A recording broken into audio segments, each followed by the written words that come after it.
રાજકોટમાં international kite ફેસ્ટિવલનું જે celebration થઈ રહ્યું છે એમાં ભારતના અલગ અલગ રાજ્યમાંથી તો લોકો આવ્યા જ છે.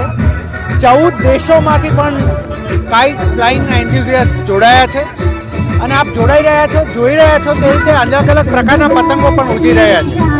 આ આપણો ઉત્તરાયણ આપણા સંસ્કૃતિનો એક મહત્વનો ભાગ છે અને સૂર્યનું જે ઉત્તર તરફનું પ્રયાણ છે એને સેલિબ્રેટ કરવાનો આ ભાગ છે. અને કાશ્મીરથી કન્યાકુમારી સુધી અને આ નોર્થ ઇસ્ટથી લઈને ગુજરાત સુધી અલગ અલગ સ્વરૂપમાં આ ઉજવાય છે.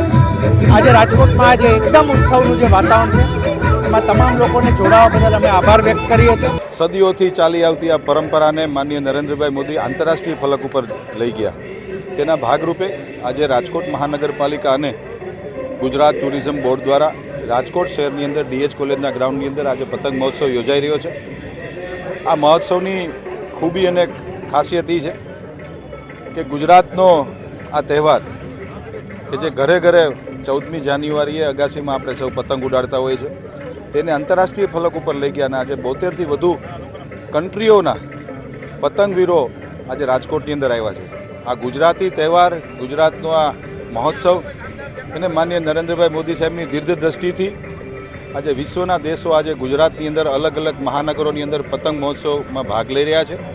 આપણે ન જોઈ હોય એવી બધી મોટી પતંગો આજે આ ડીએચ કોલેજના ગ્રાઉન્ડની અંદર વિદેશીઓ અને ભારતના અલગ અલગ રાજ્યોમાંથી પણ પતંગવીરો આવ્યા છે, ઉડાડી રહ્યા છે. આપ સૌના માધ્યમથી, મીડિયાના મિત્રોના માધ્યમથી મકર સંક્રાંતિની સૌ ગુજરાતીઓને, સૌ દેશવાસીઓને હું રાજકોટ महानगरपालिका वती खूब खूब शुभकामनाओं पाठवू छूँ. जय जय गरवी गुजरात. देखो, मैं राजकोट के कई बार आ चुका हूँ, मुझे बहुत अच्छा लगता है. स्पेशली मकर संक्रांति के ऊपर पतंग उड़ाना एक अपनी मस्ती है. ये पतंग जो हमें ये शिक्षा देती है कि आपस में प्रेम से रहो, प्यार से रहो, आपस में मिलजुल के दुनिया एक है. हमने बाउंड्रीज बना रखी है इसके ऊपर.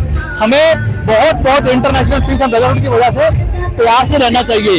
हमें पतंग बताती है कि हमें बाहर आके बच्चों को खेलना चाहिए. धूप में हमें विटामिन डी मिलता है, हमारी सेहत अच्छी रहती है, हमारी आई साइट बढ़ती है, इससे हमारी एक्सरसाइज होती है. तो जो पतंग है ये खुशी का प्रतीक है. ये हमें जो टेंशन खत्म करती है.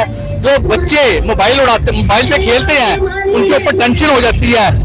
पेरेंट्स बोलते हैं कि पढ़ो, माइंड थक जाता है. पहले जब पतंग उड़ाएंगे तो फ्रेश हो जाएंगे और पढ़ेंगे, नंबर अच्छे लेंगे.